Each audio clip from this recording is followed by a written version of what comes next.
गिबियावनो बयखौबो गोदान आपडेट चेनेलखौ नायगिरि नोंथांमोनखौ बरायग्रोना लाबाय। दिनै आं नोंथांमोननो मोनसे भिडिअ लाबोदों। नोंथांमोना थाम्बनेल एबा टाइटेलाव नायनानै नोंथांमोना हमनो हाखाबाय जानो हागौ दिनैनि भिडिअ मानि सायाव जागोन। आं नोंथांमोननो फारसेनिफ्राय मोजाङै खोन्थागोन। नोंथांमोना फारसेनिफ्राय भिडिअखौ जोबजासिम नाय, अब्लानो नोंथांमोना गावबागावनि मबाइलावनो नोंथांमोना बानायना लानो हागोन आरो नोंथांमोना बुजिना लानो हागोन। आरो जायफ्रा गोदान आपडेट चेनेलाव दिनैसो फार्स्ट टाइम नोंथांमोना चेनेलखौ साबस्क्राइब खालामदो आरो जायफ्रा फेसबुक पेजाव नायदों नोंथांमोना फेसबुक पेजखौ फल' खालामदो। नोंथांमोननि अननायावसो, नोंथांमोननि लाइक होनायावसो, नोंथांमोननि कमेन्ट खालामनायावसो आङो भिडिअखौ लाबोयो। नोंथांमोना बेफोरबायदिनो सापर्ट होबाय थाबानो जाबाय। सिगाङाव जेरैबायदि सापर्ट होदों बेफोरबायदिनो सापर्ट होबानो जाबाय। माखासे रोङैफोरखौबो नोंथांमोना सोंना लानो हागोन। अब्ला आं नोंथांमोननो खोन्थानोसै भिडिअआ मानि सायाव जागोन। जायफ्रा एक्सिस बेंक बाहायो, जायफोरनाव एक्सिस बेंक दङ नोंथांमोना नैबे भिडिअखौ नाय।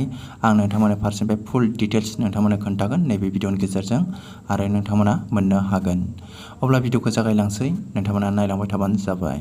आं जेब्ला एक्सिस बेंकनि मेनेजारजों आं जेब्ला कल रायलायो अब्ला बिथांनाव आं माखासे बाथ्रा सोंदों आरो बिथांजों माखासे वाट्सएप गेलेदों।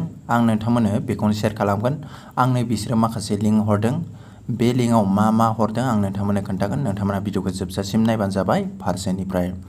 अब्ला आङो आंनि वाट्सएपखौ अपेन खालामसै। अब्ला आं अपेन खालामबाय। बेनिफ्राय नायबानो जाबाय। बेयाव दङ एक्सिस बेंक। बेयाव आं खनसे थुनानै होनोसै। अब्ला नायदो, बियो बेफोरबायदि ओंखारबाय। आं बेयाव सिगां बेजों गोबां SMS गेलेबाय, कल रायलायबाय। बिनिफ्राय बिसोरो नैबे लिंकखौ हरदों, नायबानो जाबाय बे लिंकखौ। आं बे लिंकखौ थुनानै खोन्थागोन नोंसोरो नायबानो जाबाय मा प्रेसेस मोनगोन बेजों बे लिंकआव थुनानै नायब्ला। अब्ला आं थुनानै होनोसै बेयाव। अब्ला नायदो, बिसोरो बेफोरबायदि लिंक हरदों, बेयाव नायबानो जाबाय। आं फारसेनिफ्राय नोंथांमोननो खोन्थालांनि। बेयाव दङ एकाउन्ट सार्भिस। बेयाव दङ नोङो एकाउन्ट बेलेन्स चेक खालामनो हागोन आरो मिनि स्टेटमेन्ट नोंथांमोना नायनो हागोन। बिनिफ्राय बेयाव दङ PDRD सार्भिस, नोंथांमोना नायनो हागोन, खालामनो हागोन। बेयाव दङ क्रेडिट कार्ड सार्भिस। बेयाव नोंसोरो ATM कार्डखौ ब्लकबो खालामनो हागोन, बिनिफ्राय एप्लाइबो खालामनो हागोन। बिनिफ्राय बेयाव नायबानो जाबाय डेबिट कार्ड सार्भिस। बेयाव नोंसोरो डेबिट कार्डखौ नोंसोरो ब्लकबो खालामनो हागोन, बिनिफ्राय नोंसोरो आपग्रेडबो मारिनो हागोन। बिनिफ्राय गोबां बायदिसिना नोंसोरो बेयाव प्रसेसफोर मोनलांनो हागौ, गोबां फीचार्सफोर मोननो हागौ।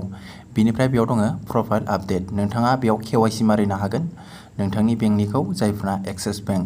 बिनिफ्राय नोंसोरो आपडेट मारिनो हागोन, एड्रेस नोंसोरो बायदि बेयाव नोंसोरो मारिनो हागोन। आरो बेयाव लनबो लानो हागोन। बेयाव नायबानो जाबाय एप्लाइ फर प्रडाक्ट।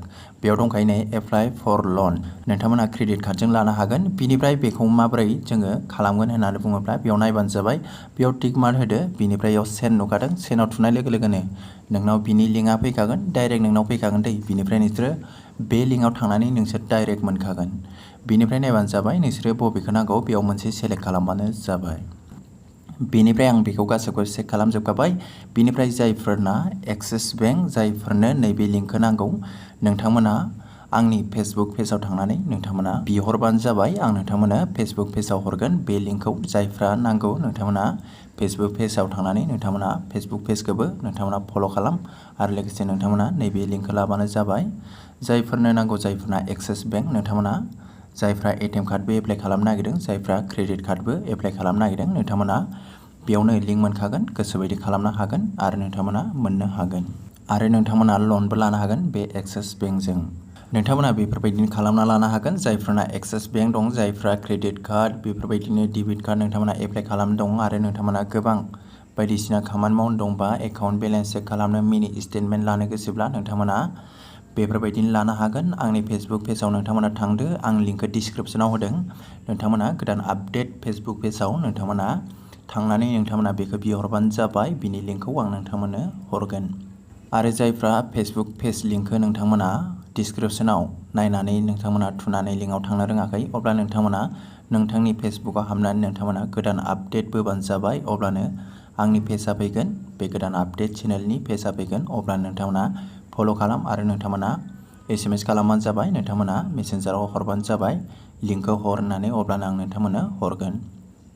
अब्ला दिनै भिडिअआ एसेनोसै। नोंथांमोना फुल भिडिअ नायनायनि थाखाय थेंक इउ। आरो जायफ्रा गोदान, चेनेलखौ साबस्क्राइब खालामनानै होबानो जाबाय। बेफोरबायदिनो गोदान नोंथांमोना भिडिअ मोनबाय थानो हागोन आंनि गोदान आपडेट चेनेलाव।